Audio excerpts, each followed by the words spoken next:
बातें करते हम खेतों की और उसके रखवाली की, बाग बगीचा फल फूलों और फसलों की हरियाली की। हम बीजों की बातें करते उत्तम जल संसाधन की, हम तकनीकी बातें करते फसलों के उत्पादन की। हर किसान का सपना सच हो जीवन सुखद बनाने को, गाँव-गाँव के हर आंगन का प्यारा सा ये दर्शन। कृषि दर्शन, कृषि दर्शन, कृषि दर्शन, कृषि दर्शन, कृषि दर्शन, कृषि दर्शन, कृषि दर्शन, कृषि दर्शन। नमस्कार, जोहार। कृषि दर्शन कार्यक्रम में आप सभी किसान भाई बहनों का स्वागत है। मैं हूं आपके साथ प्रीति। कृषि जगत में क्या कुछ नया हो रहा है, उन सभी विषयों पर नई नई जानकारियां हम आपके लिए लेके आते हैं।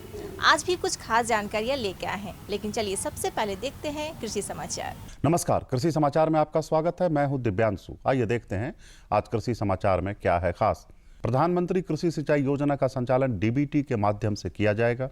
पशुपालक अपने पशुओं का ईयर टैगिंग और निबंधन कराएं और हल्दी की खेती के लिए अनुशंसित प्रभेद में लगाएं राजेंद्र सोनिया। अब समाचार विस्तार से। केंद्र प्रायोजित प्रधानमंत्री कृषि सिंचाई योजना का संचालन डीबीटी के माध्यम से किया जाएगा। इस योजना की पूरी राशि सीधे किसानों के खाते में जाएगी। कृषि विभाग ने सरकार की अनुमति से किसानों का बैंकों में नया खाता यानी एस्क्रो अकाउंट खोलने का निर्णय लिया है। इसमें लाभुक को योजना का अंशदान मिलना होगा। इसके बाद सरकार पैसा देगी। लाभुकों के खेतों में कंपनी जब उपकरण इंस्टॉल कर देगी तो थर्ड पार्टी से इसकी जांच होगी। जांच से संतुष्ट होने के बाद जिला कृषि पदाधिकारी इसके भुगतान की अनुमति देंगे। इसके बाद ही एस्क्रो खाते की राशि कंपनियों के खाते में जाएगी। राष्ट्रीय पशु रोग नियंत्रण कार्यक्रम के तहत सभी गौ और भैंस जाति के पशुओं का 12 अंकों वाले आधार संख्या से ईयर टैगिंग और निबंधन किया जा रहा है। गुमला जिले के पशुपालक 15 मार्च तक अपने क्षेत्र के टीकाकर्मी से संपर्क कर पशुओं का टैगिंग और निबंधन करवा लें। अधिक जानकारी के लिए प्रखंड के प्रखंड पशुपालन पदाधिकारी या भ्रमणशील पशु चिकित्सा पदाधिकारी से संपर्क कर सकते हैं। सब्जी फसलों को पत्र लांछन रोग से बचाने के लिए कीटनाशक दवा का छिड़काव करें। इससे फसलों पर जमने वाले सफेद परत हट जाते हैं और पत्तों को कम नुकसान पहुंचता है। फसल में जितनी ज्यादा पत्तियां होंगी फसल उतना ही अच्छा होगा। सब्जी फसलों को पत्र लांछन रोग से बचाव के लिए कॉपरॉक्सी क्लोराइड या डाइथेम जेट 78 का फसलों पर छिड़काव करें। इससे पत्तों पर जमने वाला सफेद परत हट जाता है और पत्ता सुरक्षित रहता है, जिससे उत्पादन अच्छा होता है। इसके साथ साथ इसमें रोग भी लगता है, जिसको जो है पत्ती के ऊपर ये दही जैसा धब्बा बन जाता है, तो उसको पत्र लांछन भी कहते हैं। तो इसको रोकने के लिए आप कोशिश करेंगे कॉपर ऑक्सी क्लोराइड या जो है आप डाइथेम जेट 78 का छिड़काव करके आप इसको रोक सकते हैं, और जिससे आपका पौध में पत्तियां जो डैमेज हो जाती हैं, तो जितना ज़्यादा पत्ती रहेगा आपका फल ही ज़्यादा से ज़्यादा बैठेगा। हल्दी की खेती से अधिकाधिक उत्पादन लेने के लिए 18 से 20 क्विंटल बीज प्रति हेक्टेयर लगाएं। कतार से कतार की दूरी 45 सेंटीमीटर और बीज से बीज की दूरी 15 सेंटीमीटर रखें। बेहतर उत्पादन के लिए अनुशंसित प्रभेद में राजेंद्र सोनिया लगाएं। हल्दी की खेती के लिए बलुई, दोमट और जल निकास वाली मिट्टी उपयुक्त है। हल्दी की 1-2 आंखों वाली बीज की गांठ को लगाएं। साथ ही गर्मी में समतल जमीन में खेती करें और 7 से 10 दिनों पर सिंचाई करते रहें। किसान भाई खरपतवार के नियंत्रण और खेत की तैयारी के लिए बक्खर नामक कृषि यंत्र का प्रयोग कर सकते हैं। इसकी कार्यक्षमता 1.5 एकड़ प्रतिदिन है। आज की विशेष जानकारी है बैगन फसल में पत्तियों से रस चूसने वाले कीट माहो और माइट के रोकथाम के बारे में। बैगन फसल में पत्तियों से रस चूसने वाले कीट माहो और माइट के रोकथाम के लिए नीम निर्मित दवा 5% 2 से 3 बार फसल पर छिड़काव करना चाहिए। इससे फलछेदक कीट भी नहीं लगते हैं। 2% नीम के तेल का व्यवहार भी फलछेदक कीट के रोकथाम में कारगर है। यदि पत्तियों से रस चूसने वाले कीड़ों का प्रकोप अधिक हो तो इमिडाक्लोप्रिड 17.5 दवा 150 मिलीलीटर प्रति हेक्टेयर की दर से छिड़काव करें। और अब एक नजर राज्य के 5 प्रमुख शहरों के मौसम के मिजाज पर। आज राज्य के 5 प्रमुख नगरों के अधिकतम और न्यूनतम तापमान कुछ इस प्रकार दर्ज किए गए। रांची का अधिकतम तापमान 29 डिग्री सेल्सियस और न्यूनतम 15 डिग्री सेल्सियस। जमशेदपुर का अधिकतम तापमान 31 डिग्री सेल्सियस और न्यूनतम 17 डिग्री सेल्सियस। मेदिनीनगर का अधिकतम तापमान 31 डिग्री सेल्सियस और न्यूनतम 14 डिग्री सेल्सियस, देवघर का अधिकतम तापमान 33 डिग्री सेल्सियस और न्यूनतम 15 डिग्री सेल्सियस, धनबाद का अधिकतम तापमान 31 डिग्री सेल्सियस और न्यूनतम 16 डिग्री सेल्सियस रहा।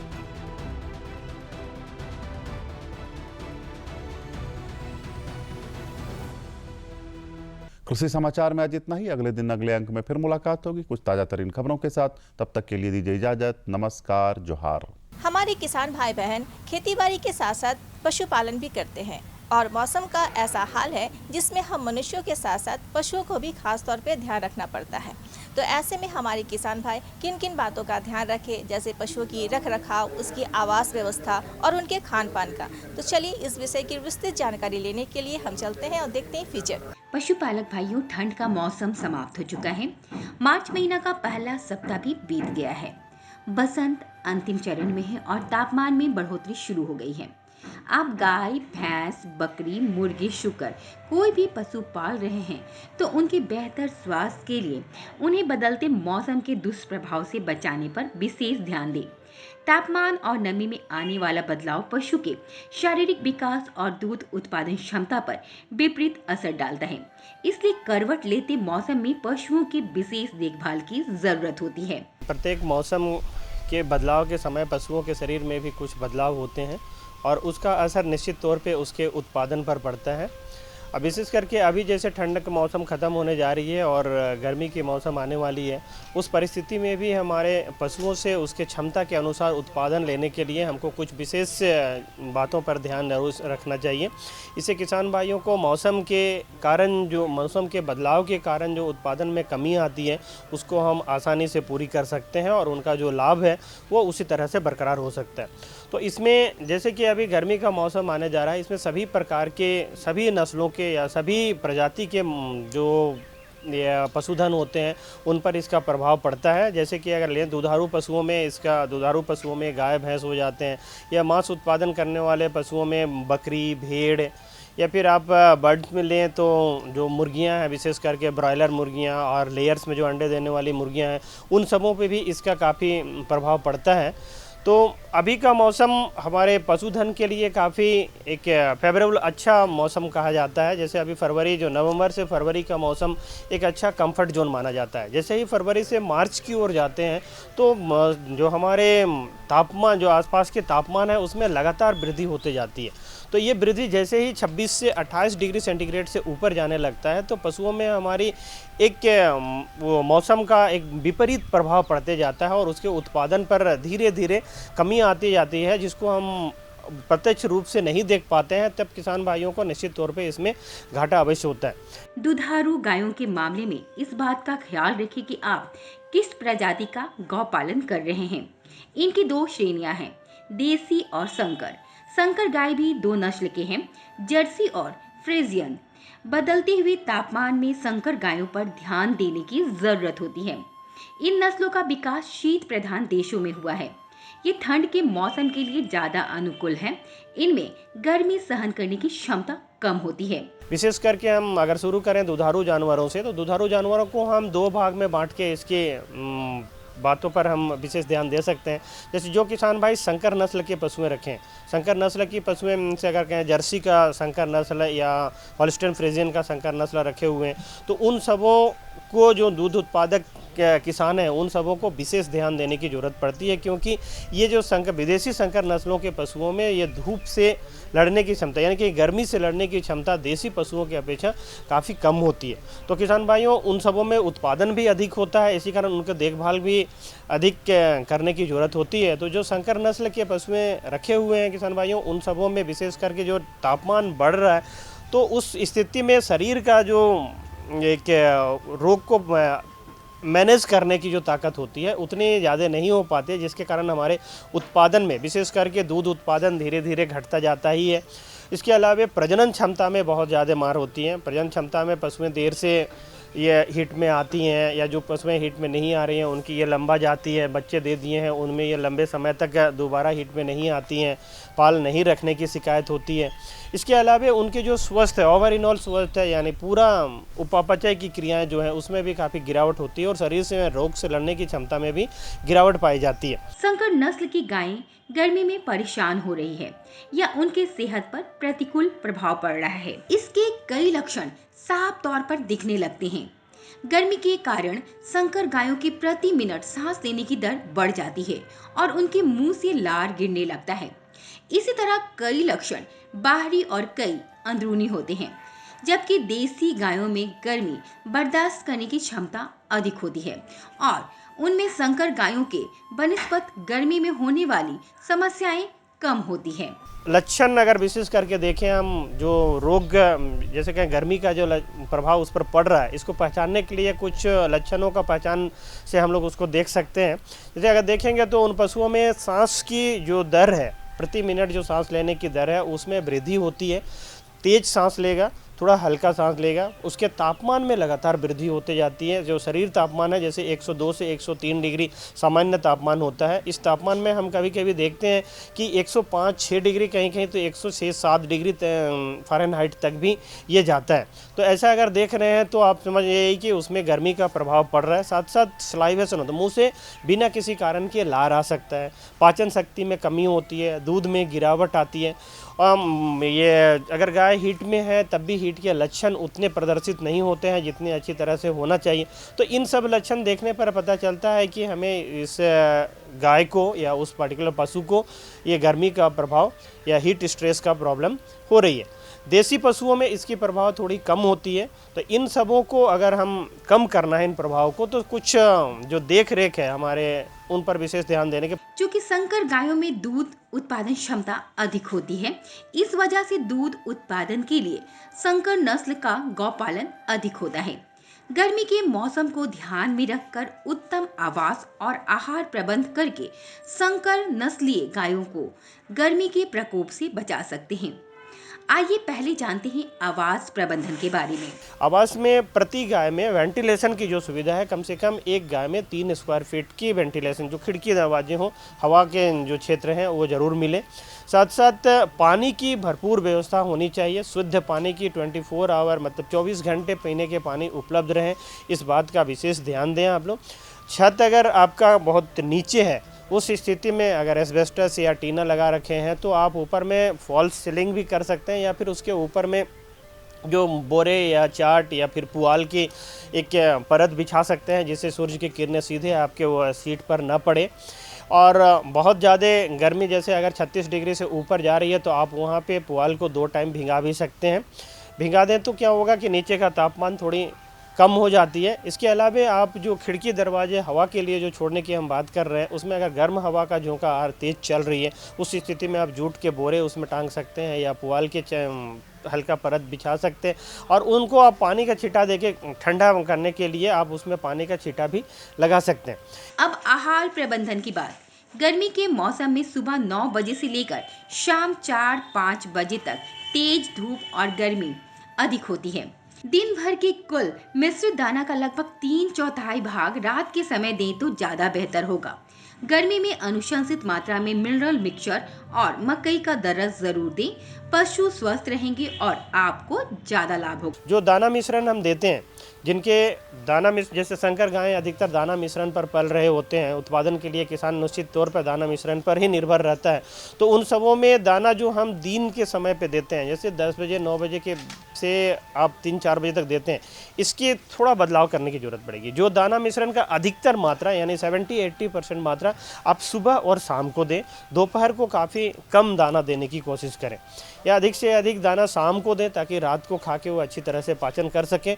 तो इससे भी इस गर्मी के प्रभाव से लड़ने में सुविधा होती है। साथ साथ आप जो मिनरल मिक्सचर देते हैं दाना मिश्रण के साथ साथ में, तो मिनरल मिक्सचर की मात्रा भी आप कम से कम जितना सामान्य रूप से देते हैं उससे करीब 20% तक आप इसको बढ़ा सकते हैं। इसके अलावा जो आपके दाना की सघनता है, कहेंगे दाना मिश्रण जो बैलेंस राशन बनाते हैं उसमें भी हम कुछ बदलाव कर सकते हैं। जैसे कार्बोहाइड्रेट रिसेप्टर, खासतौर से मकई की जो मात्रा है उसको भी हम 15 से 20% बढ़ा सकते हैं। तो इन सबों को अगर हम ध्यान रखें तो इस गर्मी के मौसम में भी हम उत्पादन को उतना ही बरकरार रख उसके क्षमता के अनुसार निश्चित तौर पे बरकरार रख सकते हैं और किसानों का जो फ़ायदा है वो मतलब जो किसानों का जो लाभांश है उसमें कोई कमी नहीं आएगी। जैसे कि गर्मी का मौसम दस्तक दे चुका है और ऐसे में हमारे किसान भाई बहन अपने खेतों में तरबूज लगा चुके हैं, जो कि बहुत ही पसंदीदा फल है। और ऐसे में आप तरबूज की खेती कैसे करेंगे, किन किन बातों का खास तौर पे ध्यान रखेंगे ताकि अच्छी मुनाफा मिल सके, तो फिर देर किस बात की, चलिए देखते हैं ये फीचर। गर्मी के मौसम में लत्तेदार पौधों से मिलने वाले फलों में सबसे खास फल है तरबूज। गला सूखने वाले गर्मी के मौसम में गले को तर करने वाला रस भरा फल होता है तरबूज। इसी खूबी के कारण गर्मी में तरबूज की भारी मांग होती है। राज्य के किसान तरबूज की खेती से अच्छी कमाई कर सकते हैं। इसके लिए तरबूज की वैज्ञानिक खेती करें और उसकी उचित देखभाल करें। सबसे पहले भूमि का चुनाव और खेत की तैयारी करें। तरबूज हमारे झारखंड राज्य में एक बहुत ही ज़्यादा प्रचलित हो रही है अभी वर्तमान समय में अगर देखा जाए तो। इसका क्योंकि ये 3 महीने की बस एक फसल होती है तो इसमें कम समय में ही हमें अच्छी आमदनी प्राप्त होती है। तो जो किसान भाई हमारे अभी तरबूज की खेती लगाने पर विचार कर रहे हैं या उसकी शुरुआती तैयारी के क्रम में हैं, तो उसके लिए सबसे पहले जो बात आती है वो भूमि के चुनाव की आती है और उसके प्रबंधन की आती है। तो सबसे पहले जो भूमि हम चुनेंगे वो बलुई दोमट भूमि होनी चाहिए। अच्छी उर्वर भूमि का चुनाव करें और चूंकि ये जो फसल आपकी है इसमें पोषक तत्वों की अधिक मात्रा की आवश्यकता होती है, तो इसमें सबसे पहले हम एक गहरी जुताई मिट्टी पलटने वाले हल से करने के बाद दूसरी जुताई साधारण हल से या कल्टीवेटर से करते हैं। 1 से 2 जुताई करने के बाद इसमें हम इसको पाटा लगा के समतल कर देते हैं और इसमें 200 से 250 कुंटल प्रति हेक्टेयर की दर से हमें गोबर की खाद मिलानी होती है। इसे अच्छी प्रकार मिला देने के बाद पश्चात अगर हम इसमें उर्वरक प्रबंधन पर ध्यान दें, चूँकि उसकी नाइट्रोजन धारी जो उर्वरक होते हैं उनकी एक मात्रा का भी समावेश करना होता है, तो उसके लिए हम नत्रजन की 100 किलोग्राम मात्रा, 50 किलोग्राम फास्फोरस और 60 किलोग्राम पोटेशियम की मात्रा का हमको समावेश करना होता है इसमें। तो उसके लिए हम नत्रजन की जो कुल मात्रा है उसको 3 भागों में बांट देते हैं। प्रथम भाग को और फास्फोरस और पोटाश के जितने भी मात्रा है उसको हम दोनों को मिला के और नत्रजन की 1 भाग की मात्रा को खेत की तैयारी के समय ही इसमें मिला देते हैं। इस प्रकार से हम भूमि की तैयारी कर लेते हैं और उसके बाद फिर हम प्रभेदों के चुनाव पे आते हैं। तरबूज के बेहतर उत्पादन के लिए उच्च गुणवत्ता और अधिक उपज देने वाला उन्नत प्रभेद लगाएं। झारखंड की मिट्टी और मौसम के अनुकूल ऐसे कई उन्नत प्रभेद अनुशंसित है। फसल लगाने के 2 तरीके हैं। एक विधि है खेत में सीधी बुआई और दूसरी है लो टनल या पॉली हाउस में फसल लगाना। आप अपनी सुविधा अनुसार किसी भी विधि से बीज बुआई कर सकते हैं। किसान भाइयों, विभिन्न अनुसंधान संस्थानों द्वारा और उसके अलावा विभिन्न प्राइवेट कंपनियों द्वारा भी तरबूज की उन्नत किस्मों का विकास किया गया है। अगर झारखंड के लिए उपयुक्त किस्मों की हम बात करते हैं तो अर्का माणिक, अर्का ज्योति, दुर्गापुरा मीठा, दुर्गापुरा केसर, इन प्रजातियों का हमारे किसान भाई उसका उपयोग कर सकते हैं और इससे हमें अच्छी उपज भी प्राप्त हो सकती है। किसान भाइयों, तरबूज फसल में किसी तरह की बीमारी या कीट व्याधि का प्रकोप ना हो, इसके लिए बुआई से पहले बीजों को उपचारित कर लें। आप रासायनिक खेती करते हैं तो रासायनिक दवा कार्बेंडाजिम से बीजोपचार करें। यदि तरबूज की जैविक खेती करते हैं तो ट्राइकोडर्मा से जैविक उपचार करें। किसान भाइयों, इसका 2 तरह से हम लगा सकते हैं। एक तो हम सीधी बुआई करते हैं जिससे हमें अच्छी उपज प्राप्त होती है, और दूसरा कुछ हमारे किसान भाई अगेती अगर थोड़ा सा इसकी खेती करना चाहते हैं तो वो पूर्व में लो टनल संरचना के अंतर्गत या पॉली हाउस के अंतर्गत भी इसकी जो पौध है उसको तैयारी करते हैं। तो जब हम सीधी बुआई की बात करते हैं तो इसमें हमें 2 गुणे 1 मीटर पे इसकी हमको बुआई करनी होती है। और इसमें क्या करते हैं कि कतार से कतार 2 मीटर की दूरी पे और 1 मीटर की दूरी पौध से पौध रखते हैं और उसमें एक जगह पे 4 से 5 बीजों का हम बुआई करते हैं।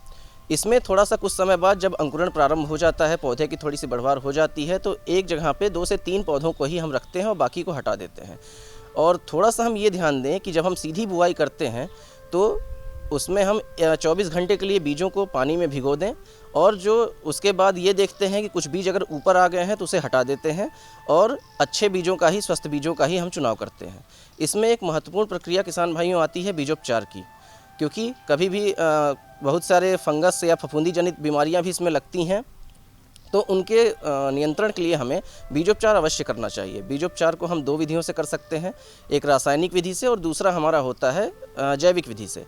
अगर हम रासायनिक विधि से करना चाहते हैं तो कार्बेंडाजिम का प्रयोग कर सकते हैं, जो 2 ग्राम प्रति किलो बीज के लिए हमें आवश्यक होता है। और अगर हम जैविक विधि से इसका बीजोपचार करना चाहते हैं तो उसके लिए हम ट्राइकोडर्मा का प्रयोग कर सकते हैं। ट्राइकोडर्मा की अगर हम मात्रा की बात करते हैं तो 4 से 6 ग्राम मात्रा हमें 1 किलो बीज के लिए पर्याप्त होती है। अगर इसमें बीजों के मात्रा की बात करते हैं तो प्रति हेक्टेयर हमें 3 से 4 किलो बीजों की आवश्यकता होती है। यदि नर्सरी में तरबूज का पौधा तैयार करते हैं तो उसे खेत में तभी लगाएं जब दिन और रात के तापमान में ज्यादा अंतर नहीं हो। यदि दिन की बनिस्बत रात को ज्यादा ठंडक रहती है तो पौधों को नर्सरी में ही संरक्षित रखें। इस दौरान या आरंभिक अवस्था में रोग या कीट का प्रकोप हो तो अनुशंसित दवा दें। किसान भाइयों, अभी जो समय हमारा चल रहा है उसमें कुछ हमारे किसान भाई नर्सरी की तैयारी कर चुके हैं और अगर क्योंकि अभी जो हमारा वर्तमान समय है वो सीधी बुआई का धीरे धीरे है, थोड़ा सा ये ध्यान देने की अवश्य आवश्यकता है कि अगर नर्सरी फेज़ में आपकी जो पौध है अभी है तो थोड़ा सा तापमान के ऊपर अवश्य ध्यान दें। अगर सुबह के दिन के तापमान में और रात के तापमान में बहुत ज़्यादा आपका अंतर आ रहा है तो बेहतर रहेगा कि अभी आप नर्सरी से पौध निकाल के उसकी रोपाई ना करें, और जो भी पौध आपकी तैयार अगर है तो उसका संरक्षित उसे ठीक से करें। उसमें बीच बीच में आवश्यकता अनुसार ये देखते रहें, अगर कोई रोग बीमारी या कीट का प्रकोप हो रहा है तो उसके हिसाब से दवाइयों का भी स्प्रे करते रहें, और जब उसका सही समय हो, तापमान में आपका जो अंतर है वो कम हो जाए, तभी उसकी रोपाई करें। तरबूज के बेहतर उत्पादन और बेहतर मिठास पाने के लिए सिंचाई और उर्वरकों के उपयोग का उत्तम प्रबंधन करें। नाइट्रोजन, फास्फोरस और पोटास के अलावे बोरोन भी दें। बोरोन के छिड़काव में तरबूज ज्यादा मीठा होता है और फल फटने की समस्या नहीं होती। जहां तक सिंचाई की बात है तो मिट्टी में नमी बनाए रखें, पानी न ज्यादा हो न कम हो। फल की मिठास के लिए फल तुड़ाई से कुछ दिन पहले सिंचाई बंद कर दें। एक थोड़ा सा हमें इसमें बोरान का भी स्प्रे करना पड़ता है, क्योंकि कई बार ऐसा देखा जाता है कि बोरान जो मिठास को भी प्रभावित करता है और फलों की गुणवत्ता को भी प्रभावित करता है, और उसमें कभी कभी फल फटने की जो समस्या आती है इसके भी नियंत्रण का कार्य करता है। तो इसमें 30 दिन के अंतराल पे या महीने में एक बार कम से कम बोरान का एक स्प्रे ज़रूर कर दें। इसमें बोरान का अगर आप स्प्रे करना चाहते हैं तो 2 ग्राम प्रति लीटर पानी में इसको घोल के विभिन्न जो उसके यौगिक हैं जैसे बोरेक्स है या सोलूबोर है, इसका आप प्रयोग कर सकते हैं बोरान के स्प्रे के लिए। थोड़ा सा इसमें किसान भाइयों सिंचाई का विशेष ध्यान दें, क्योंकि सिंचाई में ऐसा होता है कि ये तरबूज एक ऐसी फसल है जो गर्मा मौसम में लगाई जाती है, तो अगर पानी की इसमें कमी होती है किसी भी दशा में तो निश्चित रूप से इसकी उपज पे प्रभाव पड़ता है। शुरुआती प्रारंभिक वृद्धि की अवस्था में सिंचाई में भूमि में नमी कम नहीं होनी चाहिए।